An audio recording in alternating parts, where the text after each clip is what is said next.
Good evening, gorgeous people. I'm Aaron Ryan and welcome to the TV Black Box Big Brother After Show Eviction interview. Tonight, it was the end of the road for Joel. This eviction could not have been any simpler. The housemates, in particular the OGs, had an opportunity to take out a challenge beast and the biggest threat in the house. And they did. Joel, thank you for joining me tonight. Yeah, thanks for having me. Well, simple question first, with probably a complex answer. Challenge beast, blessing or a curse? Oh, I reckon it's a bit of both, actually. Bit of sweet. Love doing the challenges, but unfortunately, that it caused you to become a huge target. It changed my whole game when I first came into the house. I wanted to have like a bunch of secret alliances, and as soon as I started winning challenges and having to nominate people, I had to throw that plan right out the window. and change my whole strat essentially. So yeah, and it made things a little bit difficult in the house to make friends with everyone, considering people saw me as a big threat then. So let's break this down a bit. You won, I think, 4 out of 6 challenges, if I'm correct. Simply put, winning gives you immunity from eviction. So it's the place any housemate wants to be. However, if you win everything and you are supporting a particular group, that is going to put the biggest target on your back. It's hard to work out if your strategy was a good one. I mean, because you were 5th out, so one might say it wasn't. but it's a dilemma, isn't it? I mean, what is the other option? Just not try your best and don't look like don't look too strong. I mean, what's the other option? Well, I feel like it's a very middle of the pack game, to be honest. If you try your best in challenges, then you become a target. If you really set your sights on working the numbers and getting a social majority vote, then you're going to be seen as a social threat. And they go, oh, this guy's too switched on. So it's playing that little fine line there. But essentially, yeah, it was a pretty crazy way to play. It was a high risk, high reward play. And not being a huge fan of Big Brother initially and not really watching the show, I didn't really know that would be a bad play to begin with. But with my competitive nature, I couldn't help myself but to go as hard as I could in the challenges. Well, that's an interesting point. You said like you weren't a big fan of Big Brother before. Why was that? And what changed your mind? I just hadn't really seen Big Brother too much. Like I hadn't followed it when I was younger or anything like that, but I've seen a few of the more recent series, sort of bits and pieces of the challenges, and I thought they were amazing. I was like, that is cool. Every time I would see a snippet, I would break down that whole challenge, how I would approach it. If it was an endurance challenge, how I would recirculate the blood into a different part of my body, which you can see in a few different challenges that we've done. Like the planking challenge at the start, I was able to lock my arms in and then activate different parts of my arms to keep blood pumping through, that type of thing. So I could actually have that endurance. And I've always been someone who pushes myself physically and loves that sort of challenge, and especially in the mental states as well, in those endurance challenges. So as soon as I had the opportunity to go on the show, I couldn't wait to jump on there and push my body to the limits. Well, let's go to that final challenge that I guess led to your undoing, holding up those doors so that the balls do not fall out. I thought that would be in the bag for you. Was it just a simple physical loss that you couldn't hold anymore? Or I was thinking, was there a mental pain happening there with Estelle? She kept saying, I'm doing it for Reggie, who was, fought her whole life, and now Estelle would fight for her. Did that actually put you off? No, I don't think it put me off at all. I was pretty set in my ways, and I jump into a whole different headset when I go into challenges. I prepare myself beforehand, and it does usually take a lot to waver me from that. But I don't know if they really show it in the challenge, but you'll see the different height boxes that everyone's standing on. Yeah. And for me to be standing up with my palms flat on the trapdoors, I'm actually up on my tippy toes. Oh. And looking around at other people standing up on their boxes, they were actually flat-footed with their palms flat as well. Oh. So I'm actually up on my calves, really extending my whole body to keep it shut for the 3-hour period. Yeah. And everyone else could sort of sit into their hip. And that's one thing I saw, and I was kind of like, oh, that's a bit unfair. Like for me to be doing the same thing, I've got to be extending my whole body. So that's what actually ended up getting to me in the end, because I was looking around being like, how come they don't have the same body position that I have? Because like I've done cheerleading and stunting and that type of thing before, and a very simple technique is stacking, which is putting joints over top of joints, and you can hold that for a very long time.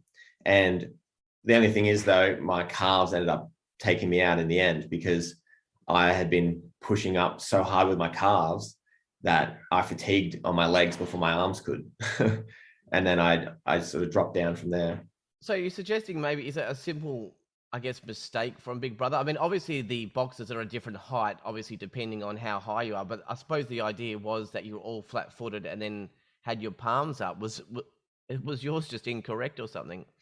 I think so. I reckon so, because I spoke to another few housemates, and they had similar experiences where they were like, yeah, I was up on my tippy toes as well. But then other housemates were standing flat on their heels, and they could actually pop a hip out to the side and relax into their body shape, if you know what I'm saying. So I reckon that was a bit tricky to sort of dance around. But for me, I felt like I got gypped a little bit, but at the same time, Estelle still pushed herself to the absolute limits. 3 hours up there with their hands above your head, like by that stage, you have no blood from, your shoulders up, and, everything's numb. And it definitely does come down to a lot of a mind game at that stage. I think I probably could have done the 3. I mean, I'm referring to 3 minutes, not 3 hours, but geez, I mean, that is hard work. Hey, they call it the scramble when you all have to go and try and sell yourselves when up for eviction. You made a super, super good point for the newbies. If you are the challenge beast and you go, then who is going to protect you? With Gabi, Lulu, and probably Sam headed over to the OG side, you were the only leader left for them, I guess, for protection. I suppose that's where the 5 votes came from, but I just thought that was a really good selling point, and I'm surprised more people didn't follow that, because it's going to be a tough time now for the newbies. I think Tarsa might be the only safe one left. Yeah, I know. I kind of knew it was going to be a bit of a play for everyone. Like, it was their one chance to see me go, essentially. And I think that's what blinded a lot of people in there. Tim is very convincing. He's very, mischievous, and does a good job of getting in people's heads. And, unfortunately, I wasn't able to counteract that and let them, understand the full depth of seeing me go and what the consequences of that would be. But yeah, it was definitely a shame to be going at that stage, but like I still wouldn't change anything. I think the way I played was the way I had the most fun, and yeah, I would do it again the exact same way, I reckon. As silly as that may sound. Yeah. I know you know that this question's coming. The J Crew thing's got to be a question. So let's get this whole J Crew thing done and done. Everyone says there was a whole J Crew thing, and you guys were playing it down. JC even seemed annoyed in the fiction room with Sonia in your eviction episode, because she kept asking about that every eviction. Now you're out of the house now, so you're safe. So those two were your brothers, and you would never have nominated them, right? So there was a whole J Crew thing, wasn't there? Yeah, there was, but we didn't actually dub ourselves the J Crew. That was Sonia came up with that one, eviction ceremony, and then it stuck. And then it became a bit of a buzzword in the house and all those things. And that's why we get quite annoyed when it keeps coming up, because it was actually something that we didn't come up with. But when Sonia came up with it, we ran with it. We were like, oh, well, and Josh definitely, exposed a lot of that and a lot of our plans, as you know, he kind of blew up and just spilled our whole plan out in front of everyone in the first eviction. But yeah, the J Crew was a pretty solid unit, I think, for the whole time we were in there. And it's interesting to see what happens from there. But yeah, J Crew was short-lived experience when one of the original members started gunning for us. Yeah, well, in the eviction room though, Gabby said that the J crew was so real that she felt she could not connect or get in, so dumped the whole newbie alliance and went to the OGs. How did you feel when she said that in the eviction room? Well, I actually like, well, a lot of things that Gabby would say, I would always take with a grain of salt. I know she was a pretty smart player, and she was looking for, in my eyes, she was looking for an excuse to jump over to the other side. You know what I mean? Because she would have had our back if we were in a stronger position. She would have used an example similar to that, but for the OGs, you know, because the OGs could have been so tight knit that, you know, they all have something in common or something like that. They could use that, could be another example, another reason for her to be like, and that's why I'm jumping to the newbie side. So whenever that type of thing happened, with, you know, her or Sam or Lulu, like the floaters in the house, I just knew that, you know, you have to take it with a grain of salt and then have to recalculate after that move's played itself out. So we've talked about Challenge Beast. We've talked about the J Crew. So there's one big more topic that you know must be coming.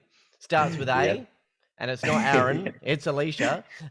We have to talk about her, but let's do this in order. It played out on screen quite a bit. So let's talk about round one and the on again and then off again part. There was no kiss. What was all that about? That was about, essentially what I didn't want to do was steal my experience of Big Brother for a relationship. And I feel like she felt the same way and she expressed that as well. You know, I didn't want to start something that I couldn't, you know, commit to and that type of thing in the house. I didn't want to make that a whole point, that, you know, she would end up having a bad time or I would end up having a bad time or feeling excluded, that type of thing.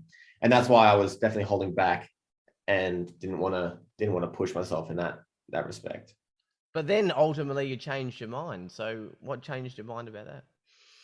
I actually ended up having a chat with Farmer Dave, and he was like, you know, you need to, you know, kind of have a run at things and, you know, let things play out. And I was like, oh, okay, well, you know, I'm in here having this experience. I may as well explore it a bit more. So I think he's the one who really pushed me, and yeah, I ended up sort of making it happen. Okay. Well, this is a difficult question because we don't want to give any spoilers away for fans. So anything could happen in the house, you know, after you leave. So I'll just ask you this: at the time of your eviction, were you hoping to catch up with Alicia whenever she leaves the house and potentially pursue a relationship? I did definitely initially, um, but yeah, I wasn't 100% sure because I knew that life would be different outside of the house. Because, like, you know, the being in the house is such a pressure cooker environment, and that things are accelerated and amplified. So it was going to be a situation of seeing what feelings and how everyone felt, I guess, on the outside, because it's such a different environment. There's just no way to like compare it. I suppose you'll have to relive all of this again after the finale, because then, you know, everyone knows you're out of the house and you can say whatever you like then. So you'll probably get asked all these questions again. But let's do Yeah. a quick game of choose a housemate, Joel. So Yep. most genuine. Taras. That has been a very popular choice. Yeah. Yeah. So then the opposite, the most non-genuine, you know, like they appear nice, but they could be lying to your face. I'd probably say it'd have to be between Tim and Reggie, actually. I'm only saying Reggie because now watching it back, like, she's been playing this game the whole time, and I had no idea. Yeah. I honestly had no idea that she was, you know, wanting to pull big moves and make a play and all this sort of stuff. I thought she was just little old Reggie scooting around in the pool and tripping over the dishwasher and all this sort of stuff. But she was playing hard, and yeah, She's an OG winner. She's a seasoned performer. I know, and I definitely thought that time had, you know, taken its toll, but she was ready to go and she was making waves. Who's the most you would like to connect with outside the house? And if we could put Alicia aside. Taraz. I'd say. Like, he was one of my best mates in the show. And yeah, I respect the hell out of him, especially since in one of the first eviction ceremonies, when we had the option to save a housemate from an eviction, and by calling it off, or having it play out. And I guess a lot of people would be viewing themselves being watched on TV, being like, oh, if I actually wanted this eviction ceremony to go ahead, I'm gonna look like a bad person. But Taraz actually says, as much as it hurts, like, I'm feeling compelled to actually allow this eviction ceremony to go ahead. And I thought, that is just amazing. I've never come across anyone who just speaks their absolute truth and doesn't waver depending on the audience who's watching, or whatever consequences are coming ahead, to them after the event. Might be the same person, but the newbie housemate you think would go the furthest? Yeah, it'd have to be Taras. This is actually quite interesting, because I've asked the other housemates this, and I've talked to the housemates, and Taras's name actually comes up all the time for these kind of questions, and yet on air he's obviously nice and lovely, but it's a little bit under the radar kind of thing. But it doesn't matter if you're a newbie or an OG, people speak very highly of him. Yeah, well, I think he's just a very happy-go-lucky sort of guy, very soft-natured, and he just had a lot of love for everyone in the house. I think that was the big thing. And he gave everything a go to his best abilities too, which is another awesome thing. And that's what ends up happening if you can show that side of yourself, being very kind and loving towards everyone in the house, but also give your best in challenges. Yeah. Even though he wasn't winning them, he was still coming pretty close, second, third, fourth. So yeah, he still did a really good job in the house. On a whole different note, just a curiosity question, really. The balloon challenge was sabotaged by Drew and Gabi, in a secret mission, and everyone went mad because they got a KFC buffet spread. You're a vegan, aren't you? I just wonder, do the producers cater for that as well, or do you just have to sift through and eat the parts that you can? I just sift through. I ate probably 7 large chips, I reckon, and about 20 of the buns. Oh, so you were excited about KU. I just wondered, because everyone's excited. I thought, what about the vegans? Yeah, no. Well, all the vegan vegetarians, we were just eating chips, and then had a few drinks, and it was fine. I do that anyway. That's 9 times out of 10. I'll have the chips anyway. So just a couple of questions about you. You're currently doing, I read, a Bachelor of Technology in Renewable Energy Technologies. Tell me more about that. And what does that mean? Because it sounds interesting, because of everyone's into climate change and, and doing their best for the environment. What exactly is that? All right. So it's actually a very new course. I'm one of the first few groups actually to go through it. And it's all around the, renewable technology that's being developed at this time it's all about it's all about renewable technology, right? So we evaluate solar panel viability for producing power. We've got wind turbines. So it's renewable engineering, essentially. And we work with a bunch of new technology that comes out. So we work with wind available viability. We look at PV systems, hydro systems, and just any sort of renewable technology that's popping up. We learn how to use it and implement it in the best way possible. So any new technology, like there's high temperature water splitting, that's becoming a pretty big thing, which produces hydrogen. And so we'll learn everything about that, and then try and find areas where it's viable and things, places we can implement it as well. Wow, interesting. Something else interesting in your bio, actually, and it's a completely different tangent again. It says you are friends with all your exes and their parents. Does that really work? I mean, how does that work when you're in a new relationship? Do you all go to the cinema together? No, not quite. I think it's just because I've always tried to approach a breakup in the best possible way, get everything out on the table, and just have absolute closure on everything. And obviously a bit of time needs to pass after a breakup, but after that, we can still be friends because ultimately, especially if you've done nothing wrong in the relationship, you can still be amicable, I believe. And yeah, some people just aren't right for each other, and that's what it comes down to. So finally, what's next for you, Joel? What do you hope the future holds? Well, I'm hoping to do a bit more work in, pushing myself as in physical like challenges and that type of thing. Like I've already set myself a goal recently to run a half marathon, and I gave myself 6 weeks to do that. And I was able to, smash that out of the park in about an hour 46. But it'd be cool to do some like campaigns for sporting brands and that type of thing, and get exposed to a bit more, in that sort of light. So yeah. Might head over to Channel 9 and go on Ninja Warrior. Oh yeah, maybe. I don't know if this 7 Network will like that. Next year. Next year. Yeah. Look, Joel, you're a challenge beast. I think the absolute blessing may have also been your curse of, as well. You yielded too much power in the house, but you were a great housemate. Good luck with whatever is next, and thank you for joining me tonight. Awesome. Thank you very much, Aaron. That was Joel, 5th evicted from Big Brother 2022. That's it for tonight. Thank you for listening. I'm Aaron Ryan. I'll be back with the 6th eviction very soon. Good night.